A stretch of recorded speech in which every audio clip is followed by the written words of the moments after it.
Hi, I'm Professor Green, and today we're going to be doing Chapter 3, Part 2. So let me go ahead and share my screen. We're going to be talking about emotions and moods and learning objectives, or what the learning objectives are for this section to start off with. So what we're going to be doing in this section is explaining how emotions and mood relate to behavior, explain the difference between the difference between emotions and moods, which you might not know. Describe emotional labor and mood contagion, so how things are contagious amongst colleagues. Listing ways to develop also high emotional intelligence, which can really take you far in the workplace. And this is something that I am personally connected to because I did my master's thesis in how to improve emotional intelligence in the workplace. My focus was on workplace wellness and offering yoga and mindfulness courses, but there are lots of different ways where we can teach people to be more emotionally intelligent. So what are emotions and moods? So emotions. If you have a child these days, we're constantly being taught as parents to teach our children about emotions, anger, excitement, apprehension, sadness, grief. They're strong or negative feelings, positive or negative feelings directed towards someone or something. And these are feeling states that convey information. And if you have a child, we are taught to tell them that it's good to experience these emotions, and everyone has a right to their own emotions, but that these emotions pass, right? They come and they go. The most important thing is to articulate what the emotion is, because that research has shown that that helps us move through the emotion much easier, especially if we're feeling sad or angry. Or my son, he's almost 5, he'll often say, "I'm so frustrated." And as soon as he says it and articulates it, he's already moving through it, and he's feeling better.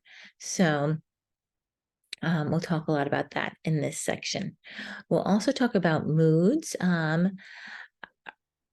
Again, generalized positive and negative states of mind that may persist for some time. They are less intense than emotions and usually do not have a specific source. So my son will say, like, "I'm so frustrated because he can't get his toy to work." But then we have a mood, we're just not in a good mood or not in a bad mood, and we can't really articulate very often why, or maybe it's a string of different things of why we're and just in a good or a bad mood. So emotion, and hear more about emotions versus mood. Moods are less intense, right? If you can think about, right, is what I just said, a good or bad mood is different from being, I'm so frustrated, and often lack a clear source. In fact, it may be hard to identify how or why we end up in a particular mood.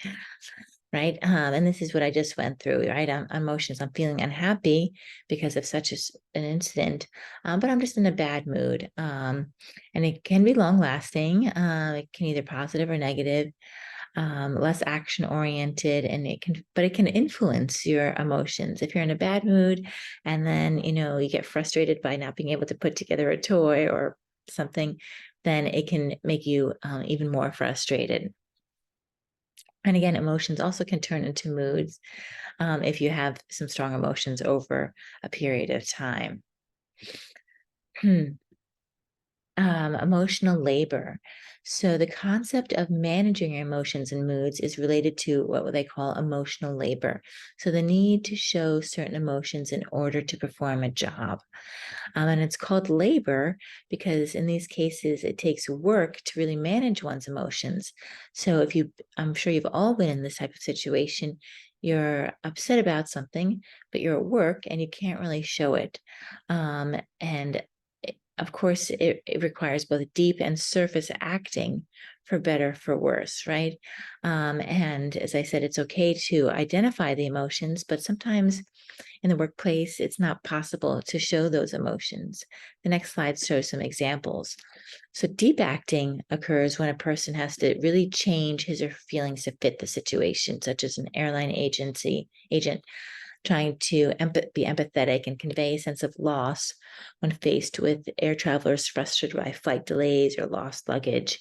This happened to me recently. I missed my connection in Frankfurt, and all these other people were so frustrated that they were going to have to stay in Frankfurt an extra day because we were flying in from Budapest. The flight was late, and so we couldn't get on our flight back to Los Angeles. And they were going to put us up in a hotel, pay for our meals. I was okay with it. I was happy to have one extra day of vacation, all expenses paid. But a lot of people were, frustrated. They needed to be there for a meeting, or they were looking forward to seeing a loved one. Or I sat on the airplane next to someone who's about to start college. She's going to be a freshman, and she only had 7 days to pack and get prepared. So yeah, so the person behind the counter at Lufthansa really had to do some deep acting. She felt bad, but she just needed to continue on with her job.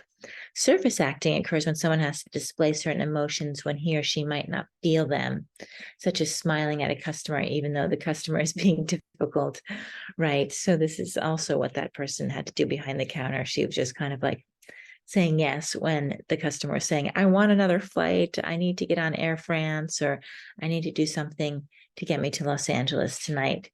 And unfortunately, that wasn't possible. So these happen, right, in the workplace. That Lufthansa agent was really managing the emotions. And so burnout and stress show up here in this discussion as well, because emotional labor and persistent job demands can really cause a lot of burnout. Stress is the feeling of being overwhelmed or unable to cope with physical or emotional pressure. It's often triggered when we feel threatened, experience something unexpected, or lose control of a situation. Burnout is just exhaustion, right? As you know, from prolonged, sustained, or repeated stress. And so we can't finish this chapter without talking about emotion and mood contagion.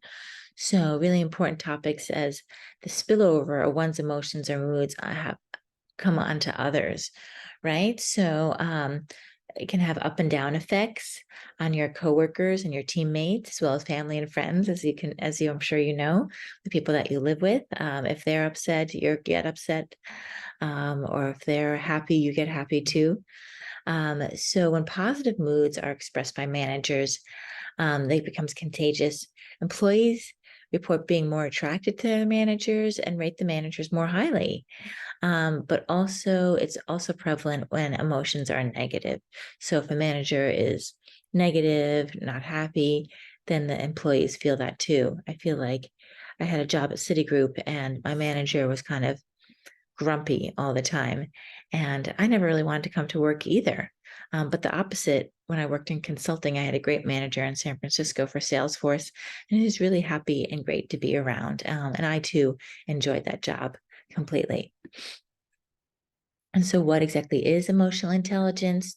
All these previous slides are all coming together to say that emotional intelligence is the ability to understand and interpret emotions and to use this understanding to effectively manage your social interactions. So by teaching children to identify the emotions at a young age, they can hopefully do this throughout their lives, and they can manage that, right? And then soon my son will realize, well, if I articulate the emotion, I'm going to move past it probably a whole lot faster. And as he gets into the workplace, that will be vital. And also knowing that it is a passing phase. So he's not going to explode in front of colleagues. And, he's going to be able to be, a little bit more even keeled. They're not only able to express and control their emotions, they're also effective at identifying, interpreting, and responding to others' emotions. And that's a key part too, is that when we're emotionally intelligent, we're able to kind of scan the room or connect with the person that we're speaking to and understand if they're happy or angry or upset. And that's really important because then we can, fine tune how our response is going to be. Back to that Lufthansa agent, she, tried to be sympathetic because that person was upset, and that's exactly what that person needed, that customer needed at the moment. So here are the emotional intelligent processing process. So step one is perceiving the emotion, know how to read body language, such as nonverbal signals and facial expressions, using emotion to facilitate thoughts. So use emotional triggers to guide thinking towards matters that are most important. So yeah, if you're having a fire and someone's anxious about that, yes, we need to take care of that anxiety. But if they're, anxious about public speaking, that's important too, but not as much of an emergency. So prioritize things. And then understanding the emotion, pay attention to and be able to process on varying emotions to determine which are most accurate.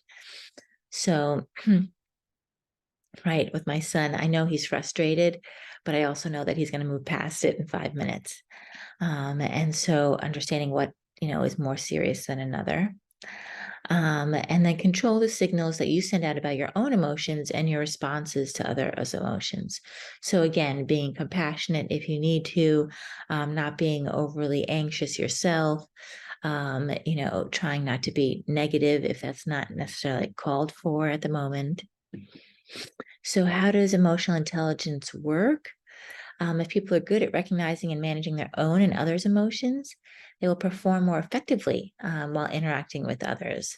This applies to life in general as well as at work, which is why I thought it was such a vital piece of society today and why I did my master's thesis on it, because I thought that not only are they affecting how the organization works, but they're also affecting how they connect in their family. If they learn emotional intelligence at work and they can manage that at work, then most likely they can manage that at home as well.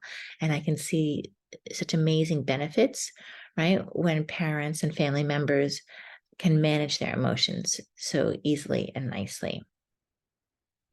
There are four essential competencies: self-awareness, social awareness, self-management, and relationship management. Let's go through these. Self-awareness is the ability to understand your own emotions and how they have effect on yourself. Social awareness is understanding the emotions of others, and to interrelate more effectively. Self-management is the ability to think before acting, right? And to control disruptive impulses. And I think why I'm so passionate about this is because I grew up with my mother who didn't have these things. And she would, even to this day, she acts out very quickly. And it's hard to live with someone like that on a regular basis. And so it caused me then to teach others, to teach yoga, to teach mindfulness, as to how to regulate and manage your own emotions.